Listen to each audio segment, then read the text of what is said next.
উত্তর থেকে একদম সরাসরি দক্ষিণে চলে এসেছি এবং আমার ঠিক বিপরীতে রয়েছে টালিগঞ্জ মেট্রো স্টেশন। আর ঠিক টালিগঞ্জ মেট্রো স্টেশন থেকে যদি আমি ক্যামেরাটাকে ঘোরাই তাহলে এই যে অটোগুলো যে জায়গাটা দাঁড়িয়ে আছে এর ঠিক পাশেই রয়েছে টালিগঞ্জ ট্রাম ডিপো। আর ওই অদূরে রয়েছেন মহানায়ক উত্তম কুমারের মূর্তি। আজকের গল্পটা আরেকটু এগিয়ে চলুন শুরু করি। নমস্কার, শুভজিৎ শীল ইউটিউব চ্যানেল এবং শুভজিৎ শীল ফেসবুক পেজের পক্ষ থেকে আরও একবার আপনাকে স্বাগত জানাই। আজকে একদম উত্তর কলকাতার ছেড়ে চলে এসেছি দক্ষিণ কলকাতায় এবং দক্ষিণ কলকাতার টালিগঞ্জ অঞ্চলে একটি রাস্তা আছে, নাম হচ্ছে গ্রাহাম রোড। যে রাস্তা একদা খবরের কাগজের শিরোনামে উঠেছিল, কেননা এই রাস্তাতে মার্ডার হওয়ার পর একটি ডেড বডি পাওয়া যায়। কিন্তু পরবর্তীকালে কলকাতা পৌর সংস্থার উদ্যোগে বা স্থানীয় পৌর প্রতিনিধির উদ্যোগে এই রাস্তাটি নতুন করে সাজিয়ে তোলা হয়েছে।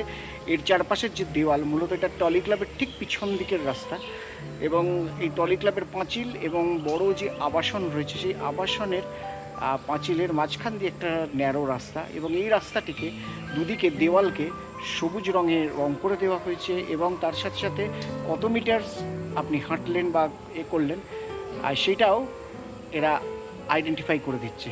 সুতরাং এই রাস্তাতেই আজকে আমরা একটা জার্নি করব, একটা ইন্টারেস্টিং ভিডিও হতে চলেছে, তাই সঙ্গে থাকবেন, ভিডিওটা পুরোটা দেখবেন। আর আবার অনুরোধ করব, ভিডিওগুলো দেখবেন। আমরা যারা ভিডিও বানাই তারা অনেক খোঁজ খবর নিয়ে পড়াশোনা করে কষ্ট করেই ভিডিওগুলো বানাই।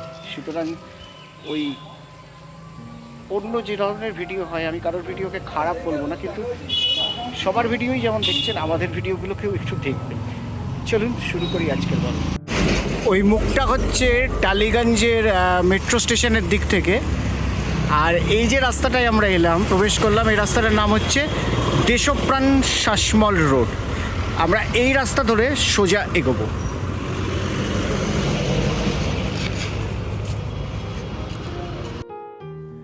টালিগঞ্জ মেট্রো স্টেশনের ঠিক বিপরীতেই রয়েছে টালিগঞ্জ ট্রাম ডিপো, আর তার থেকে একটু এগোলেই রাস্তার মাঝখানে রয়েছে মহানায়ক উত্তম কুমারের মূর্তি।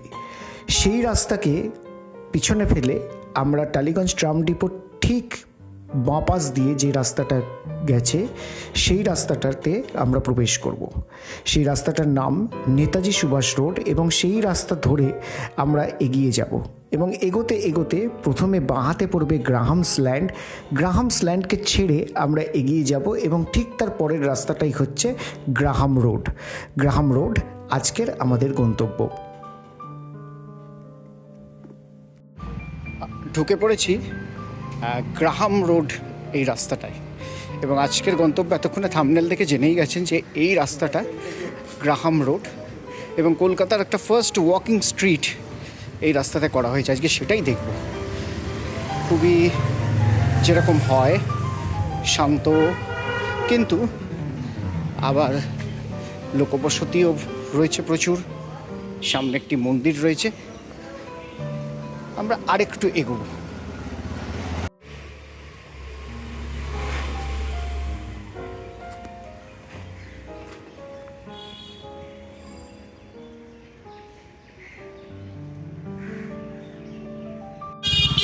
জায়গাটার নাম হচ্ছে গ্রাহাম রোডের গোকুলগড় বলে একটা জায়গা, আর এইখান থেকে শুরু হচ্ছে কলকাতার ফার্স্ট ওয়াকিং লেন।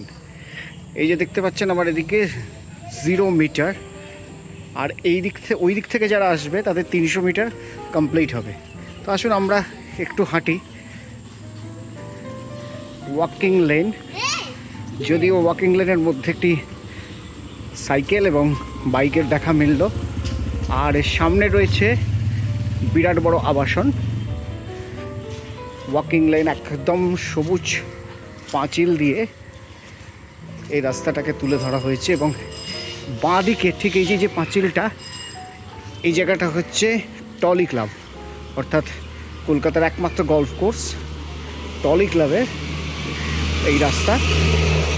আর এই রাস্তা হচ্ছে ওয়াকিং লেন।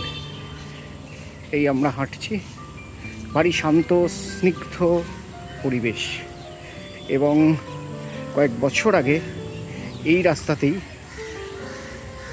একটি মার্ডার হয়ে যাবার পর একটি ডেড বডি পাওয়া যায়, এবং তারপর থেকেই এই রাস্তাটা লোকের কাছে ত্রাস হয়েছিল। কিন্তু কলকাতা পৌর সংস্থা বা স্থানীয় পৌর প্রতিনিধির উদ্যোগে এই রাস্তাটা নতুনভাবে এরকম করে সাজানো হয়েছে এবং নাম দেওয়া হয়েছে ওয়াকিং লেন। আমরা যদি দেখি একটুখানি এগিয়ে, তাহলে দেখব লেখা আছে modern medicine, medical science prescribed to get fit and healthy, only medicine, walk and walk, অর্থাৎ হাঁটার কোনো বিকল্প নেই। আর এই দিকে রাস্তাটা আরও এগিয়ে যাচ্ছে। আর একটু এগোচ্ছি, এই পাশগুলোতে দেখুন বড় বড় সুউচ্চ আবাসন, আর তার মাঝখানে হচ্ছে এই রাস্তা।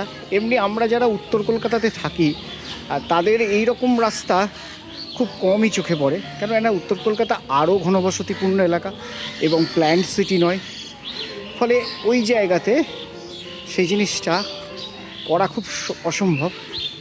আর আমরা এসে পড়েছি একদম ওয়াকিং স্ট্রিটে। এখানে স্থানীয়ভাবে বোধহয় ডান্সের কোনো মহড়া চলছে, তার শ্যুট চলছে।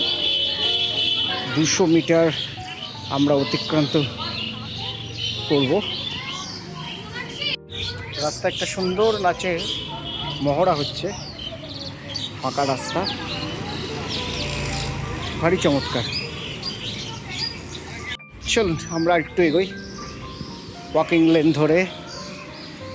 এগোতে এগোতে এগোতে একপাশে পাখিদের কলরব।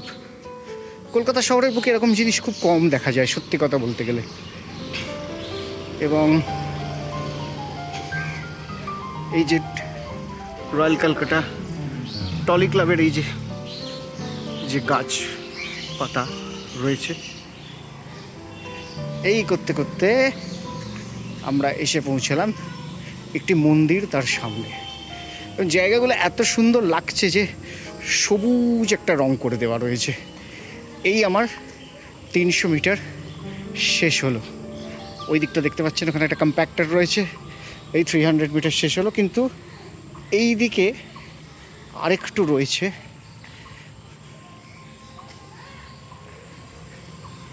আমরা এলাম কিন্তু ওই দিকটা দিয়ে।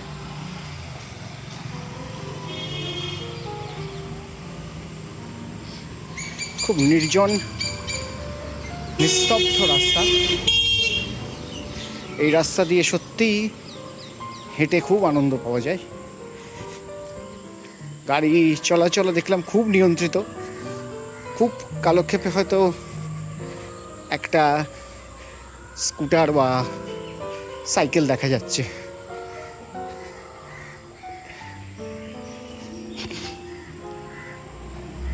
এই ওয়াকিং স্ট্রিট এইখানে শেষ হলো।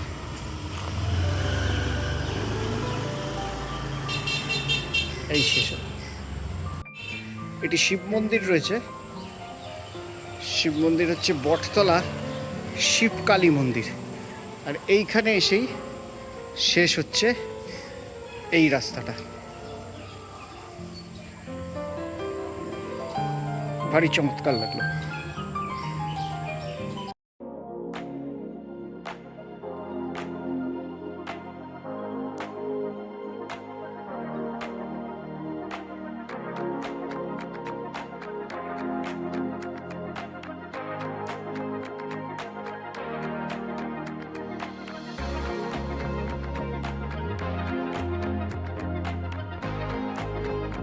ছিল আজকের একটা দক্ষিণ কলকাতার একটা রাস্তা, গ্রাহাম রোড, যেটা কলকাতার ফার্স্ট ওয়াকিং স্ট্রিট হিসেবে পরিণত হয়েছে।